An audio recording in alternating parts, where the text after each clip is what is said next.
Bueno, muy buenas tardes, queridos amigos de la Sociedad Bolivariana de Colombia. Hoy llegamos a nuestro encuentro virtual número 257 con un tema sumamente interesante y que encaja perfectamente en esta coyuntura tan importante que estamos viviendo en este momento en Colombia y que se conserve la democracia que tiene más de 200 años en este país.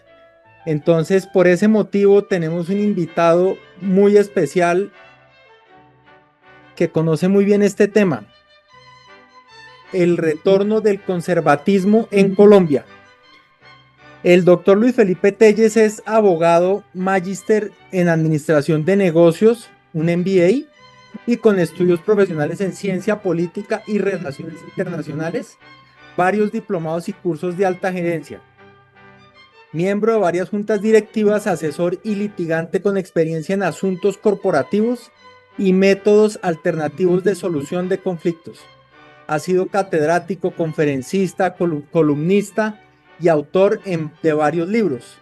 Cofrade de números de la Archicofradía Universal del Apóstol Santiago, Santiago de Compostela, entre otras. De la Cofradía Colombiana del Glorioso Apóstol Santiago, miembro correspondiente de la Academia de Historia de Bogotá, miembro de número de la Sociedad Santanderista de Colombia, miembro de número de la Academia Colombiana de Historia de la Ingeniería y de las Obras Públicas, miembro honorario de la Sociedad Bolivariana de Colombia, socio benefactor de la Asociación Cristiana Femenina de Colombia YWCA Colombia, peregrino a Compostela por el Camino de Santiago de Compostela en varias oportunidades. Entonces, con mucho agrado, le damos la palabra al doctor Luis Felipe Telles. Muchas gracias, Luis Felipe, bienvenido. Miguel, muchas gracias. Por supuesto, mi agradecimiento a la sociedad, a tu padre, el doctor Miguel Santamaría, que siempre ha sido para nosotros un faro de luz en medio de los días que vivimos. Y por supuesto, mi saludo a todos los miembros de la sociedad, especialmente a Elvira Cuervo de Jaramillo, que siempre me trae los mejores recuerdos, y hoy que claramente tocar el tema del albarismo, pues nos revivirá alguna época que ya no está tan cercana, pero tampoco está tan lejana. Entonces, vamos a iniciar, queridos amigos, estas reflexiones que les quiero compartir. Y de nuevo, Miguel, muchas gracias por la presentación. El honor realmente es para mí, y mi agradecimiento a ustedes por permitirme una vez más expresar estas reflexiones ante una de las instituciones más venerables y prestigiosas de la nación colombiana.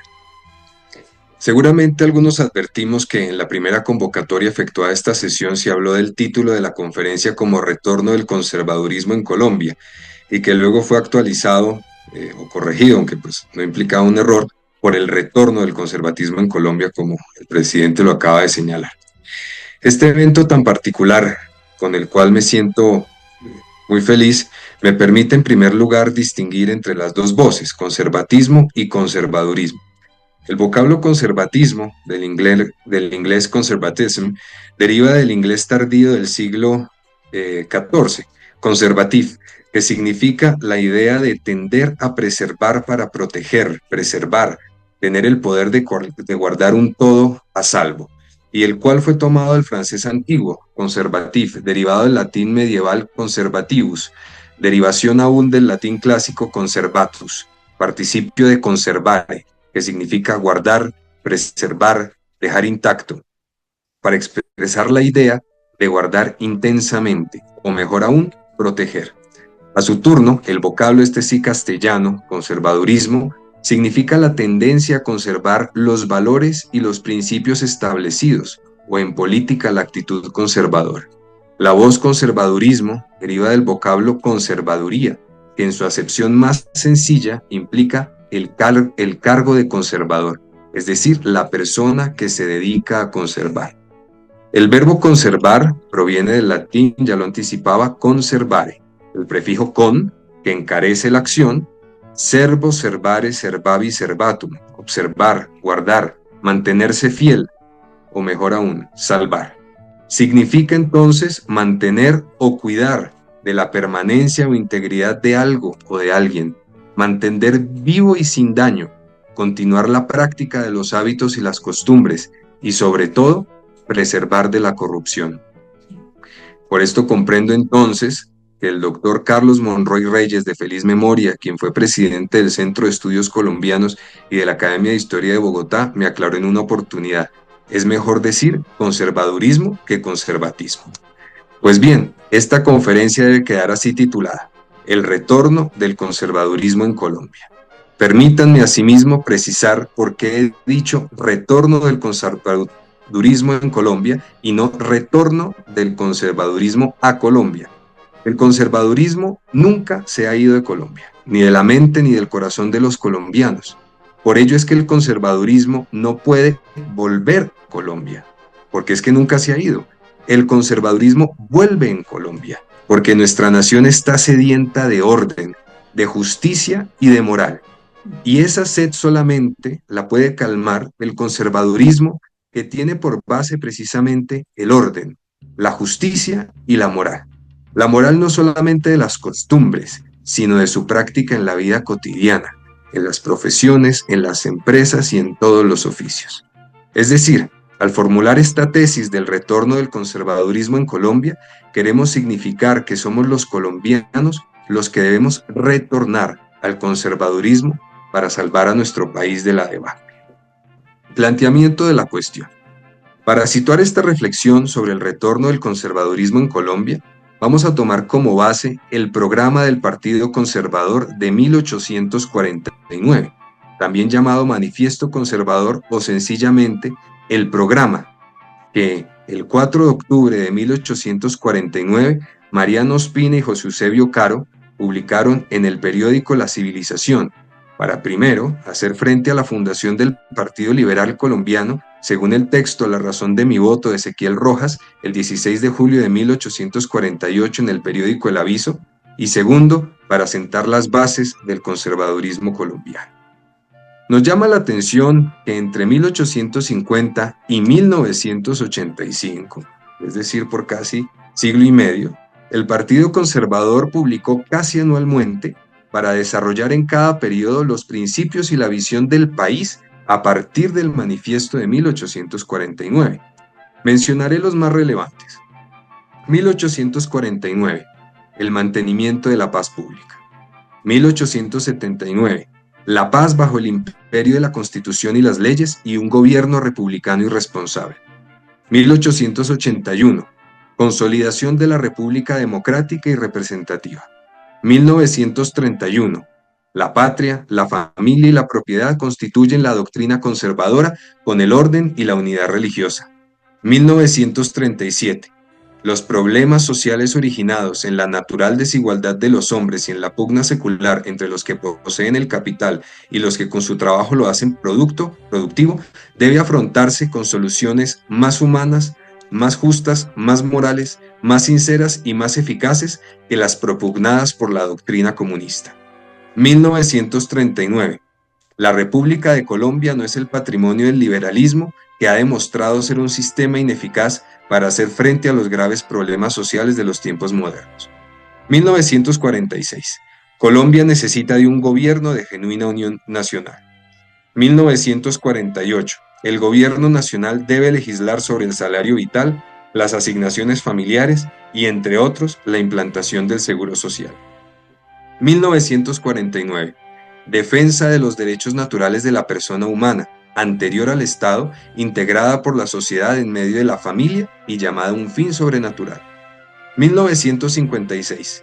Colombia es una tierra estéril para la dictadura. 1957. Restauración de la Constitución en Colombia para vivir al amparo de las leyes dictadas por los representantes auténticos del pueblo. 1973.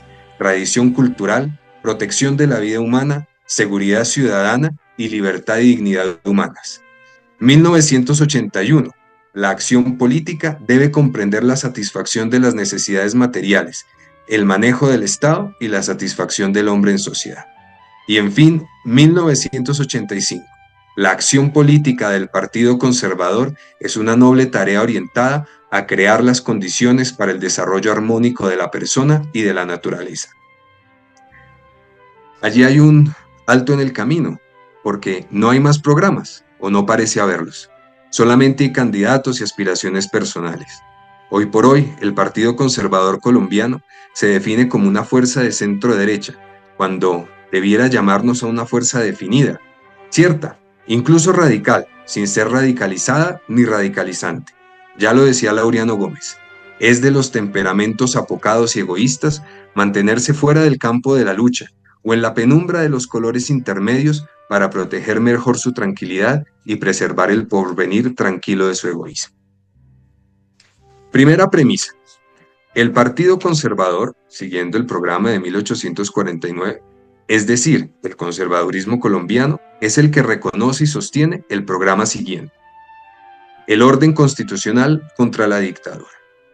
Ante todo, el conservador, es más, el colombiano conservador, debe sostener de palabra y demostrar con sus obras que es fiel a los principios contenidos en este manifiesto de 1849, cuyas tesis, como veremos, son más vigentes que nunca. Sabemos que la constitución política de una nación es la norma fundamental proclamada en el país, sobre la que se echan los cimientos para la organización del derecho público de esa nación, que tiene un rango superior al resto de las normas, que define el régimen de los derechos y libertades de los ciudadanos y delimita los poderes e instituciones de esa organización política. Cualquier vulneración a este orden normativo, que bien se llama orden constitucional, es un acto dictatorial que, por supuesto, contradice al conservadurismo y que hace al dictador un anticonservador. Amenazar con aniquilar al contradictor o censurar sin razón la opinión contraria es un acto contrario al orden constitucional y, por supuesto, al conservadurismo. Manipular los estatutos de una organización para un provecho propio es también un acto contrario al orden constitucional y al conservadurismo. Desobedecer las autoridades legítimamente establecidas por meros disensos particulares es por demás un acto contrario al orden constitucional y al conservadurismo.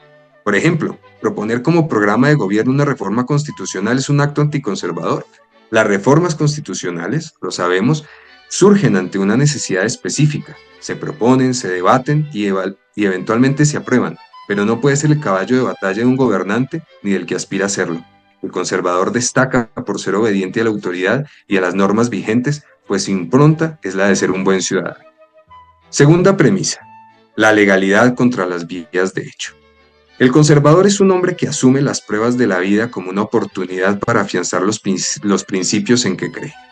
El conservador no toma la justicia por su propia mano, sino que acude a la jurisdicción aun cuando sabe que ello le tomará 5, 10 y 20 años entre juzgados, audiencias y legados, y tiene la conciencia de que aun cuando la decisión sea adversa a sus pretensiones, la acatará de cualquier modo. Un conservador no utiliza la protesta como excusa para el vandalismo, porque es ante todo un guardián de la legalidad. Tercera premisa: la moral del cristianismo y sus doctrinas civilizadoras contra la inmoralidad y las doctrinas corruptoras del materialismo y del ateísmo. El conservador es ante todo un católico de palabra y de obra. Un conservador no puede por propia definición ser agnóstico, ni ateo, ni protestante, ni de una confesión diferente a la católica. Por demás, el conservador defiende la doctrina católica como elemento fundamental de la organización social y comprende que la doctrina social de la Iglesia es la única que permite conciliar las tensiones propias de la desigualdad humana. El conservador no se guía por meros criterios pragmáticos, porque el conservador cree en Dios y confía en la vocación sobrenatural del hombre. Lo señaló Álvaro Gómez Hurtado. Colombia debe ser un país que cree en Dios. Sabemos que hay que rezar, que hay que elevar el corazón hacia las fuerzas sobrenaturales que siempre han ayudado a Colombia. Sucesos recientísimos, lo decía en 1985, nos han aproximado más que nunca a la misericordia divina. Debemos exhibir ante la opinión pública la coherencia moral con la doctrina religiosa que profesamos. Debe revivir la religiosidad católica como un factor político de cohesión social. Así lo propugnó el Libertador. Bástenos recordar el artículo 25 del Decreto Orgánico del 27 de agosto de 1828, cuando dijo el Libertador Simón Bolívar: el gobierno sostendrá y protegerá la religión católica, apostólica y romana como la religión de los colombianos. Por ello, entre otras cosas, nos llama poderosamente la atención que los prelados de la Iglesia, algunos de ellos, hoy rehuyan del conservadurismo, si es que precisamente su unión es natural y por antonomasia. De hecho, el 4 de febrero de 2022, el arzobispo de Bogotá, Luis José Rueda Aparicio, en entrevista concedida a la revista Semana, señaló que el candidato idóneo para la presidencia de Colombia debía hacernos salir de los caminos de la violencia para imaginar un país diferente, con paz, equidad y progreso para todos. Los cambios traen temores, pero también esperanzas que estamos obligados a cuidar. Frases con las que todos estamos de acuerdo, pero que coinciden, o en ese momento coincidían, con el programa de gobierno de Gustavo Petro, quien es la antítesis de la religión católica, quien bajo el lema, de hecho, de Colombia, potencia mundial de la vida, afirmó: dejaremos atrás la guerra y entraremos por fin en la era de la paz, cosa que a día de hoy ni lo uno ni lo otro. Señor presidente, señores académicos, apreciados amigos, el resurgimiento del catolicismo reside en nosotros, los conservadores. Por ello es que nos han llamado godos, del latín tardío gotus, en recuerdo de aquel pueblo germánico llamado el azote de Dios. Es decir, nuestro orgullo es el de ser el pueblo de Dios, el azote del error y la defensa de la verdad. Cuarta premisa: la libertad racional en todas sus diferentes aplicaciones contra la opresión y el despotismo monárquico, militar, demagógico, literario, etcétera, etcétera. El conservador cree, más que en la libertad, en el libre albedrío, como una facultad recibida de Dios para optar entre dos bienes y a veces entre el menor de los males, con una conciencia plena de las consecuencias que ello trae y con una ponderación suficiente que haga de esa elección la mejor posible en ese momento determinado. Por lo mismo, el conservador no utiliza sus disposiciones para poder servirse, sino para servir. De esta manera, el conservador rechaza el despotismo en todas sus manifestaciones porque es consciente de que todos estamos sujetos a una autoridad, ya divina o ya humana, a la que debemos obediencia y a la que rendiremos cuentas en esta vida o en la que sigue. Quinta premisa: la igualdad legal contra el privilegio aristocrático, ococlático, universitario, cualquier otro.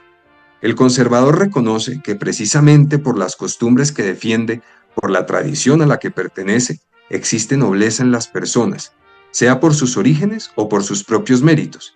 Sin embargo, el conservador reconoce ante todo que todos los hombres son iguales, porque fueron creados Dios a su imagen y semejanza, como dice el libro del Génesis, con la misma dignidad, y que una condición privilegiada, por aristocracia o por otra circunstancia, no da derecho a oprimir a los semejantes, sino que nos hace aún más responsables por la conciencia de la posición que ocupamos. Sexta premisa: la tolerancia real y efectiva contra el exclusivismo y la persecución, sea del católico contra el protestante y el deísta, o del ateísta contra el jesuita y el fraile. El conservador no excluye, sino que acoge, no persigue, sino que aúna, se mantiene firme en sus convicciones y con el testimonio de su vida, atrae a todos a la doctrina redentora del conservadurismo. El conservador no se opone al progreso propio, porque precisamente como sostenía Pablo VI, el progreso es el nuevo nombre de la paz. Los conservadores queremos el progreso para todos. Lo dijo Sergio Arboleda: el objeto de la sociedad política es el bien común, la felicidad de todos. No obstante, el conservador aborrece los éxitos sin causalidad aparente, se separa de las fortunas inexplicadas y no aplaude la opulencia ni la identifica como un signo de distinción. En contraste, el conservador quiere un mundo pulcro, modesto, busca que todos participen de la distinción, de la elegancia y del esplendor que la educación moral e intelectual dan a todos los individuos. Séptima premisa: la propiedad contra el robo y la usurpación ejercida por los comunistas, los socialistas, los supremos y cualesquiera otros. El conservador defiende la propiedad como valor fundante del Estado. Naturalmente, el conservador respeta lo ajeno y hace defender lo propio. El conservador quiere un Estado eficiente y modesto. Los comunistas y los socialistas se distinguen por la voracidad fiscal, por la creación de una desmesurada burocracia que agote hasta el más cuantioso presupuesto, por el aumento de las clientelas sindicales y por la asfixia de toda iniciativa privada. Por ello es que no existe el socialismo seguro. Si es seguro, no es socialismo. Y si es socialismo, no es seguro. El socialismo es una cuesta abajo a más desorden, más fracaso, a la bancarrota de cada país. Por ello es que un conservador no puede ser ni de centro, ni de otra corriente que no sea la suya. No puede transigir entre los elementos del comunismo y del socialismo, cuyo fracaso probado solamente conduce a la ruina de las naciones. Octava premisa: la seguridad contra la arbitrariedad de cualquier género que sea.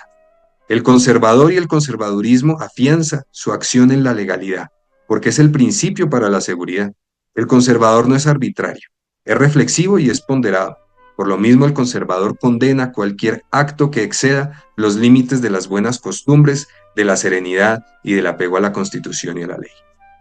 Novena premisa: la civilización, en fin, contra la barbarie. El conservador considera, más allá de toda opinión, que la civilización cristiana es la base del progreso de los pueblos, porque los valores occidentales, sintetizados en el humanismo cristiano, libran a los individuos de degradar a las prácticas anteriores a la propagación del cristianismo en el mundo, fundamento del respeto a la vida, a la tradición, a la familia y a la propiedad. Décima premisa: en consecuencia, el que no acepta algo de estos principios no es un conservador. El individuo que no comparte estos principios contenidos en el Manifiesto de 1849 no es conservador. Lo mismo, el que aún sin entenderlo o sin intuirlo defiende los principios contenidos en este manifiesto es conservador. Undécima premisa: el conservador condena todo acto contra el orden constitucional, contra la legalidad, contra la moral, contra la libertad, contra la igualdad, contra la tolerancia, contra la propiedad, contra la seguridad y contra la civilización, sea quien fuere el que lo haya cometido, y aprueba todos los actos en favor de estos grandes objetos, sea quien fuere el que lo haya ejecutado. Esto se ha explicado por sí solo. Sin embargo, puede que a veces nos cueste reconocer méritos ajenos. En este momento, el conservador, libre de apasionamientos innecesarios, aplaude los actos en favor de los bienes que el conservadurismo defiende, y de hecho toma como lección tales avances para mejorar la implementación de los principios conservadores en cualquier práctica. Duodécima premisa: ser o haber sido enemigo de Santander, de Asuero, de López, no es ser conservador, porque Santander, Asuero y López defendieron también en diferentes épocas principios conservadores y también, alguna vez, principios anticonservadores. Decimotercera premisa: el conservador no tiene por guía ningún hombre. Eso es esencial en su programa.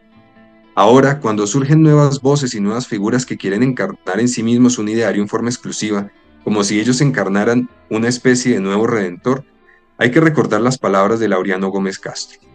Ay del partido conservador, si olvidando la doctrina, se envenena de los personalismos. Ay del partido conservador, si rompiendo sus tradiciones y disciplinas, se deja invadir por las estériles agitaciones politiqueras. Ay del país, ay de la República Cristiana, ay de la libertad, ay de la tranquilidad de la vida, si el partido conservador no sabe estar a la altura de su deber. Claro, cualquier personalismo es común cuando se abandona la doctrina por la ideología, porque se puede seguir a un individuo y se estaría dejando de seguir la doctrina, al optar por una circunstancia del momento, que es ese individuo, y abandonar al mismo tiempo la fidelidad a los principios de siempre, que es la doctrina conservadora. Decimocuarta premisa: si alguno o muchos de los hombres eminentes del partido se apartan del programa, el partido los abandona, los rechaza. Decimotercera premisa: el Partido Conservador no acepta ningún acto ejercido a su nombre contra su programa, ninguna aserción que esté en oposición con estos principios, sea cual fuera su procedencia. Decimocuarta premisa: el Partido Conservador no quiere aumentar sus filas con hombres que no profesen teórica y prácticamente los principios de su programa. Por el contrario, le convendría que si en sus filas se hallan algunos que no acepten con sinceridad esos principios, desertasen de una vez. En efecto, como nos recordó muy claramente el Papa Benedicto XVI de feliz memoria en su día, la Iglesia no crece por proselitismo sino por atracción, es decir, por el testimonio. Lo mismo, el Partido Conservador y el conservadurismo en general no crecen ni se aumentan por una propaganda o una narrativa que vive en la oquedad del pasado y en los borrosos recuerdos de una gloria anterior. El Partido Conservador y el conservadurismo crece y se fortalece por la vida de sus miembros. Lo dijo Álvaro Gómez Hurtado en 1985, cuando se proclamó su candidatura a la presidencia. Los conservadores somos independientes. No tenemos compromisos con los intereses creados ni con los poderosos, ni con los plutócratas, ni con los mafiosos, ni con los bandoleros. Dominamos en virtud de nuestro poder moral. Caso contrario, es una usurpación. En este sentido, una persona que tiene compromisos con los intereses creados de cualquier sector, con los poderosos, con los plutócratas, con los mafiosos o con los bandoleros, con los bandidos, como decía Berta Hernández de Ospina, no puede ser conservador y no representa los principios conservadores, porque es precisamente un aliado, un cómplice de los males que el mismo conservadurismo denuncia y rechaza. Claro, según afirmaba don Miguel Tovar, la política es como el sermón de la sentencia, que se pronunciaba en Viernes Santo en la iglesia de San Agustín en Bogotá. Es decir, cuando se afirma la política es como el sermón de la sentencia, queremos significar que uno termina arrimado a donde menos quiere. Pero bien sabemos que, como afirmó acertadamente Miguel Ángel Builes, el imborrable obispo de Santa Rosa de Osos, en su carta pastoral de Pascua del 5 de abril de 1931, lo que es esencialmente malo jamás dejará de serlo y no puede considerar bueno lo que es intrínsecamente malo. Conclusiones. Señor presidente y señores académicos, quiero traer a la memoria el pensamiento de Carlos Monroy Reyes. Necesitamos una revolución del orden, una revolución sin violencia, que nos devuelva al orden moral, económico, social, administrativo y fiscal. Visión que complementa Juan Diego Jaramillo. El afán desmedido de lucro, por sobre toda consideración, ha sustituido el ideal de trabajo honrado, ha sustituido el esfuerzo, la búsqueda de los méritos, el ánimo de superación, todos aquellos elementos de una ética sana que constituían la médula de nuestra organización social. Debemos, por tanto, siguiendo a Plinio Correa de Oliveira, pensar en una nueva revolución, la que él llamó la contrarrevolución, no como un movimiento subversivo, sino como un movimiento regenerador que nos devuelva las bases de los principios cristianos y de los valores morales de la catolicidad, fuente de la civilidad y de la ciudadanía, porque realmente el fin de la sociedad y del Estado es la vida virtuosa en común, y es que en efecto las virtudes que el hombre está llamado a practicar son las virtudes cristianas, y de estas la primera es el amor a Dios. La sociedad y el Estado tienen pues un fin sacral. A esto es a lo que debemos volver.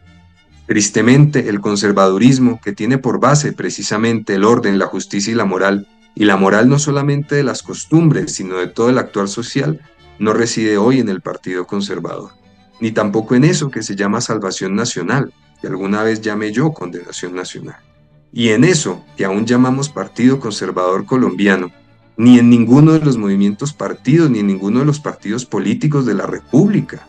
Álvaro Gómez Hurtado denunciaba: en Colombia hay mucho conservatismo y poco partido conservador. Los conservadores andan pendientes de unos puestos que les van a dar y nunca les dan. Hoy por hoy hay mucho conservador, poco conservatismo y nada de partido conservador. Por ello es que cada uno de nosotros y esta sociedad bolivariana de Colombia en particular tiene el deber moral y el deber histórico de salvar a la sociedad colombiana de la destrucción a la que parece precipitarse. Esta mañana escuchábamos una interesante conferencia sobre el general Santander y su papel en la educación de Colombia. Al final nos fue recordada esta frase en la carta del primer vicepresidente de la República al presbítero Marino del Campo Larraondo. La República necesita de jóvenes ilustrados y no ignorantes, de jóvenes virtuosos y no fanáticos, de jóvenes patriotas y no egoístas. 21 de noviembre de 1823. Pues este sentimiento, esta aspiración de educación, de virtud y de patriotismo sigue aún vigente, es la que debemos inspirar, cada uno de nosotros, para que Colombia resurja y sea el faro que, tal como quiso el libertador Simón Bolívar, ilumine a las naciones americanas y al mundo. Con esto termino. Se nos ha asociado como conservadores a las nociones de tradicionalismo, derechismo y continuismo, y esto tiene una razón de ser. La innovación debe ocurrir dentro del marco de la tradición, porque ella es el receptáculo de la verdad, el terreno fértil en el cual todo lo nuevo logra ser significativo y duradero, porque ella, la tradición, salva de la revuelta y ella evita la caída en el caos. Nosotros no nos oponemos al progreso, sino que lo queremos enmarcado en el orden y en la legalidad. Alguna vez el lema de la República de Colombia, conviene recordarlo, fue ab ordine libertas, por el orden la libertad. No queremos libertinaje, sino libertad ordenada, ordenada al bien común. Por ello es tan importante la tradición, porque ciertamente la referencia a la tradición evita caer en extremos de nostalgias anacrónicas o de huidas hacia adelante y permite acoger la novedad en la continuidad. De nosotros, señor presidente, ilustrísimos señores, depende hoy más que nunca la salvación de la República. Muchas gracias. Muchas gracias, Luis Felipe. De verdad, qué intervención tan interesante, sobre todo para estas épocas que huelen como a cambio, ¿no? Y ahí esa frase que usted mencionó de Álvaro Gómez, pues tiene todo el sentido en el momento, porque se ha demostrado pues, en la mayoría de elecciones recientemente exactamente eso, que hay mucho conservadurismo y poco partido conservador, porque desafortunadamente ese partido pues perdió las luces y ya realmente valores conservadores no tienen absolutamente nada. Me atrevería a decir, sin ofender a algunas personas que de pronto nos oigan más adelante, cuando esta conferencia se publique, yo creo que no queda prácticamente un solo miembro conservador hoy en día realmente en ese partido. Y desafortunadamente yo creo que va a tener que cambiar de nombre porque esas banderas ya no son de ellos. Les quedará solamente el color. Y pues aparentemente lo que está pasando en este momento y lo que todo parece indicar es que ya esas banderas pues las tiene, las tiene alguien y probablemente pues el resurgimiento de Salvación Nacional. Entonces pues ya veremos. Nuevamente quiero agradecerle, me parece muy oportuna para el momento esta conferencia. Y quiero abrir los micrófonos a los que quieran aportar algo, hacer un comentario. Por favor, Elvira, bienvenida. Mil y mil gracias. Primero que todo, Luis Felipe, como siempre, magistral tu intervención. Eres de verdad uno de los jóvenes más prometedores en materia de lucidez mental, de historia, de todo este recorrido que has hecho sobre el Partido Conservador. En primer lugar, te quiero también pedir mandarme por correo electrónico tu conferencia, porque ya soy abuela y bisabuela, de tal manera que quiero influenciar a mis hijos y a mi descendencia sobre todo lo que tú has dicho. Es moderno, es actual, es maravilloso. Ahora te mando a través de Miguel mi correo electrónico para que me lo mandes. Mil y mil gracias. Segundo, tú pones un año que para la familia Cuervo fue bastante complicado sobre digamos, las premisas del Partido Conservador, que fue en 1849. Yo no sé si puedo contar esa anécdota, que no es anécdota, es historia, en que Rufino Cuervo era el candidato del Partido Conservador y se presentó en el claustro de Santo Domingo la votación. Y hubo una manifestación o una toma del templo y fue elegido José Hilario López. Eso fue un momento muy duro para el Partido Conservador, porque el Partido Conservador se dividió y votó la mayoría por José Hilario López. Y tú coges esa fecha como un hito para tus premisas. Quería preguntarte por qué.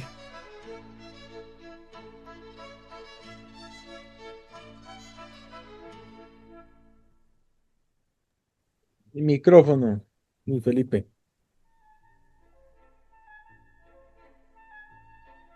Ahora sí, ya está.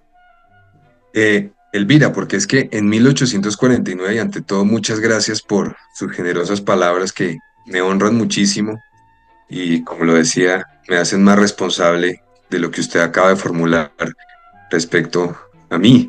Y es que en 1849 fue que precisamente se publicó el Manifiesto Conservador.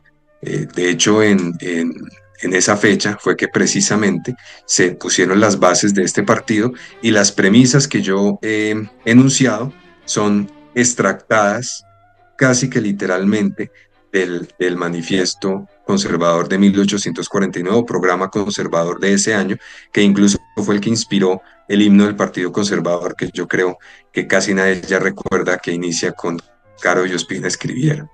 Entonces, por eso es que tomo esa fecha fundamental, que además es respuesta a la fundación del Partido Liberal de 1848. Mil gracias. Continúo. Tú hablas sobre el libre albedrío del ser humano. El ser humano tiene la capacidad de escoger por dónde coge, de escoger por dónde va. Y me acuerdo mucho en 1928, cuando se aprobó el consumo del whisky en Colombia, que fue defendido por el Partido Conservador eh, en ese momento, y que fue también una de las banderas sobre el libre albedrío de cada ser. La gente puede tomarse 5 botellas de whisky al día y se intoxica y se muere. Y yo creo, por ejemplo, con el tema hoy en día de la droga, ese es un tema que como conservadora, católica, mamá, abuela y bisabuela, me gustaría muchísimo que volviera a debatirse en el Congreso, porque nos está matando, es el precio de la droga. En el momento en que se legalice, el precio se derrumba y Colombia sale adelante. Esa es la segunda cosa que tenía para decirte y agradecerte mucho la mención que hiciste sobre mí. Gracias. Faltaba más. Muchas gracias, Elvira, por esas palabras. Luis Felipe, por favor. Mira, yo quisiera agregar en este momento, que lo tengo aquí a la mano, hace mucho tiempo se editaron unos libros que yo pienso que son de gran instrucción para la República. Quiero, entre otras cosas, comentarle a Elvira, no sé si eso ha tenido la suficiente difusión, pero el martes de la semana pasada tuve la oportunidad de intervenir ante la Asamblea de la Real Academia Española en Madrid, España. Y allí, en mi intervención, que he agradecido y celebrado que sean intervenciones de máximo 5 minutos, tuve la oportunidad de fundamentar una de las tesis en este maravilloso libro que seguramente a usted le será entrañable, que es Las apuntaciones críticas del lenguaje bogotano, que todos deberíamos mirar, de Rufino José Cuervo, porque entre otras cosas la introducción nos habla precisamente de lo que es nuestro país, y a partir de ahí yo desarrollé la tesis de que como son distintos los climas, son distintas las gentes, y eso me sirvió para explicar el tema de los acentos y de los giros gramaticales. Esto para conectarlo, la fuerza de la tradición, con este libro también que utilicé para estas reflexiones, que es la antología del pensamiento conservador colombiano. Y adicionalmente el libro de los programas del partido 1849-1985, que en su momento también publicó el Partido Conservador y el Centro de Estudios Colombiano. El Centro de Estudios Colombiano, que parece que está como desaparecido estos días, pero seguramente también como el Fénix renacerá. Y son estas fuentes a las que tenemos que volver. Aquí hay una cantidad de material biográfico y bibliográfico que a todos nos debe servir. Y yo creo que uno de los puntos, por ejemplo, que se toca allí también es el de la droga. Las variables macroeconómicas y microeconómicas de la droga, que fue el debate incluso y que fue por lo que se acusó a Álvaro Gómez de haber traicionado al Partido Conservador en su momento, cuando se votó en la Asamblea Nacional que no se apoyaba la legalización de la droga, que en cierta medida ha sido una política y una decisión fracasada. También se abordó, por ejemplo, en una publicación que ya no existe, Memorando Económico de Bermúdez y Valenzuela S.A., donde precisamente en el año 92 o 94 ya se anticipaba esto, que la especulación, precisamente por el precio de la droga, debida a la prohibición, que es con el dinero con el que se compran gobiernos, se compran a los policías, se compran a los políticos, etcétera, y se corrompe a la juventud, pues es precisamente lo que nos va a ir llevando a la debacle de la sociedad. Y creo que esto desafortunadamente sigue teniendo vigencia. Es increíble que después de 30 años o más, o no tengo ni idea, sí, 30 años, 32 años, sigamos todavía pensando en lo mismo, a ver si podemos sacar el país adelante. Pero yo pienso y soy un firme defensor de que necesitamos volver a estos valores, a estos principios y a la conciencia de una nación. Esta es una palabra que nos ha inculcado mucho el padre Diego Jaramillo, tomar conciencia. Y yo creo que eso es lo que tenemos que hacer, a ver si de pronto el país echa para adelante. Totalmente de acuerdo con usted, Luis Felipe. Y hay un tema muy importante a resaltar, y es que con esa eh, batalla cultural que llaman, y esa narrativa por la que la izquierda ha llevado la delantera en temas de comunicaciones, se han encargado de hacer creer que el conservadurismo, conservatismo o el pensamiento ideológico de derecha es, eh, es un violador de las libertades, ¿no? Y es absolutamente lo opuesto, ¿no? Los que obstruyen la libertad y los que quitan libertades, pues son precisamente ellos, los que tienen, los que quieren que todo el mundo haga lo que ellos quieren que hagan, los que no permiten que la gente piense diferente a ellos, los que quieren que la gente consuma lo que ellos quieran que consuman, que compren lo que ellos quieran que compren. Entonces ese es un tema muy importante para que la gente entienda cuáles son realmente los principios conservadores. Y por eso es necesario que haya más juventud involucrada en estos temas. Porque desafortunadamente, pues la otra orilla ideológica ha sido más hábil y ha sido más persistente en difundir esa narrativa y pues la cual vamos perdiendo a pesar de las recientes circunstancias. Entonces es muy importante que inicie como ese activismo joven y que está empezando a nacer mucho, y no solo en Colombia, sino en varios países de Latinoamérica y del mundo, en Europa sobre todo también. La juventud está empezando a despertar y a inclinarse hacia el lado conservador, y eso se está viendo en todos los resultados electorales. Entonces, pues, por eso repito que esta conferencia es de muy alto valor, y lo invitamos a que venga con más frecuencia a dar cátedras acá pues en nuestro canal, porque necesitamos que otras generaciones también entiendan estos temas. Voy a retomar una última idea sobre esto que acabas de mencionar. Todos en esta sala somos muy jóvenes para lo que voy a referir, y es que en la Revolución Francesa, ¿sí?, se había hablado precisamente que lo único que no tolera el partido de la tolerancia es la tolerancia. Si hay un partido o una visión política, si podemos llamar así, que es por esencia intolerante, sectaria, que censura, que señala, que quiere acabar con el adversario, es la izquierda, porque no admite ningún disenso. Y entonces la persona que no es supuestamente de la libertad que ellos pregonan, está precisamente excluido. Cuando, como yo lo decía, pues estamos en un ambiente de poder escuchar. Por eso el conservador siempre aplaude a la persona que logra cualquier acción en favor de los bienes que defiende el conservadurismo, que se resumen a eso: tradición, familia y propiedad. Y eso también es que nosotros nos sintamos agradecidos de la tradición que tenemos, de la familia a la que pertenecemos, de la que queremos fundar o hemos fundado, y por supuesto de la propiedad. Por eso es que alguna gente con broma dice que una persona de izquierda no puede tener propiedades porque se vuelve de derecha, porque es que es muy fácil disponer de lo ajeno, pero el día en que logra lo propio, ese día ya no quiere que se lo quiten. Entonces, es un poquito lo que tenemos que hacer, y hacer una especie, lo que yo he llamado el salto cuántico del discurso del enemigo. Entonces, no es echarle la culpa al otro porque sí, sino es hacer un poquito de evaluación por resultados, aunque eso es de la teoría de empresa, pero tener unos principios claros a partir de los cuales una política, un movimiento inicia, continúa y sigue adelante. Y si definitivamente pues el Partido Conservador o los conservadores que nos antecedieron o nosotros mismos pues no están o no estamos a la altura de los fines que decimos perseguir, pues otros vendrán a sustituirnos. Y creo que eso es lo que ha pasado. Por eso es que la izquierda en el mundo y en nuestro país ha tomado como un brío, como una fuerza, y es precisamente porque los que estaban no estuvieron a la altura de los fines que decían perseguir. Pero yo creo que tenemos es que no ver en eso un motivo de desencanto, sino, como lo he repetido en otros escenarios, esa es la razón fecunda para vencer en el porvenir.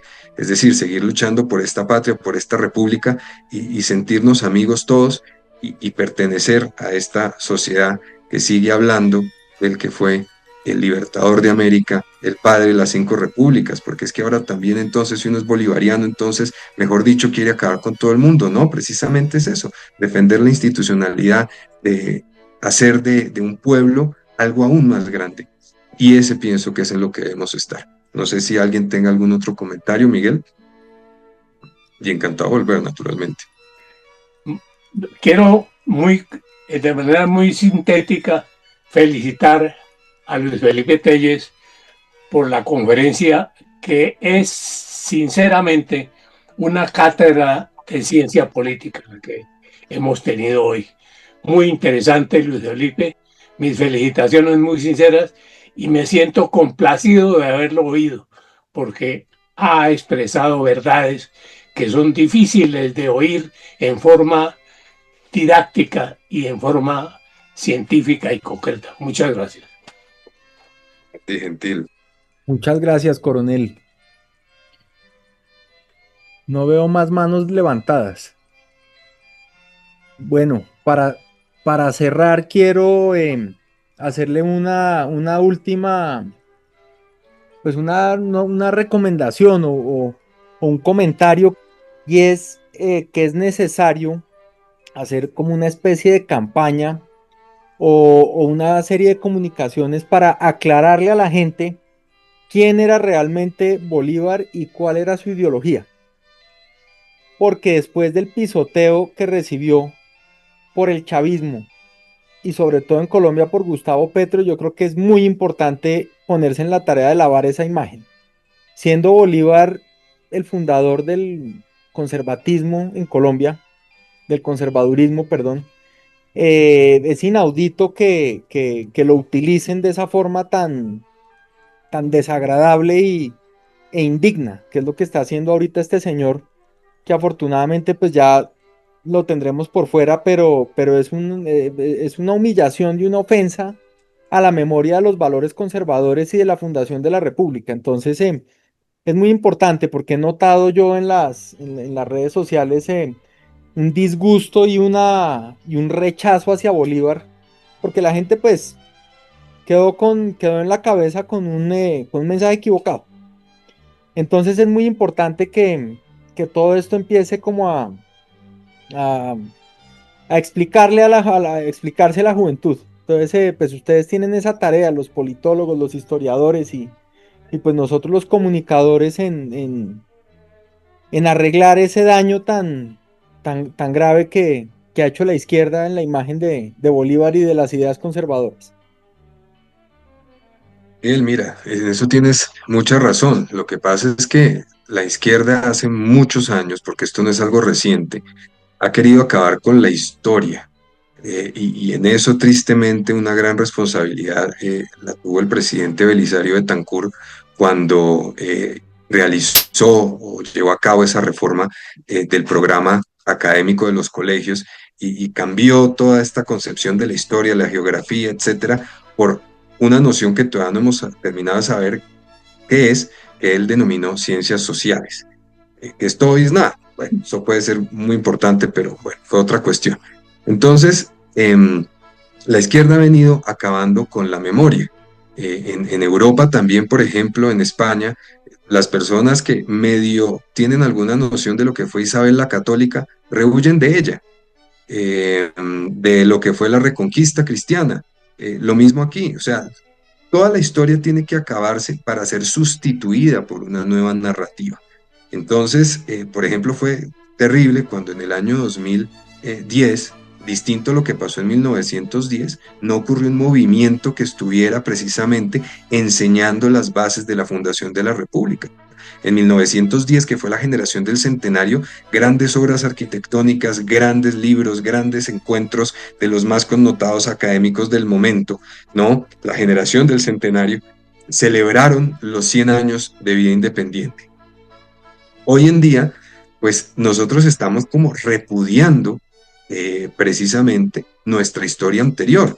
Ahora, tanto Bolívar como Santander, lo decíamos, defendieron en distintos tiempos ideas conservadoras y anticonservadoras, porque eran hijos de su tiempo, pero fueron de un movimiento republicano que adoptó una única forma. Por eso es que tampoco uno puede decir que el Partido Liberal es enemigo a Bolívar. Eso fue después una tesis que digamos, defendió el presidente Alfonso López Miquelsen, precisamente para hacer frente a otra tesis del expresidente Laureano Gómez Castro. Entonces, lo que tenemos que hacer es encontrar las verdaderas bases de lo que algún historiador llamó el sentimiento conservador, que después se concretó en 1849 y que es lo que tratamos de defender. Entonces, pienso que debemos hacer un rescate profundo de la historia. Hoy en día es más difícil porque ya no tenemos ni monumentos. El monumento al descubrimiento de América quedó desmantelado desde la alcaldía de Claudia López. El monumento a los héroes también quedó pues derruido, ahora está con el metro. Bueno, eso es una obra importante, pero en fin, hay tantas cosas que se han ido perdiendo y que tenemos que tratar de recuperar para ver si de pronto, volviendo a nuestras raíces, siendo conscientes de nuestra historia, podemos avivar en nosotros sentido de pertenencia y así entonces proyectarnos hacia el futuro. Como les decía, innovación en la tradición. Totalmente de acuerdo. Hay mucho trabajo por delante y esperemos que a partir del 21 de junio se pueda ir pensando en mejoras, en mejorar todo el daño que han hecho por tanto tiempo. Bueno, si no es más, Luis Felipe, de verdad, excelente intervención y de gran valor para la biblioteca. Pues muchas gracias y bienvenido cuando quiera. Vaya pensando en el próximo tema para dentro de poco. Y si tiene más contemporáneos que estén interesados en presentar algo, pues también bienvenidos, porque es muy interesante que también haya variedad en las generaciones aquí en las presentaciones. Nuevamente muchas gracias y pues nos vemos en 8 días. A ti, Miguel, y a Hasta todos. la Muchas próxima. gracias.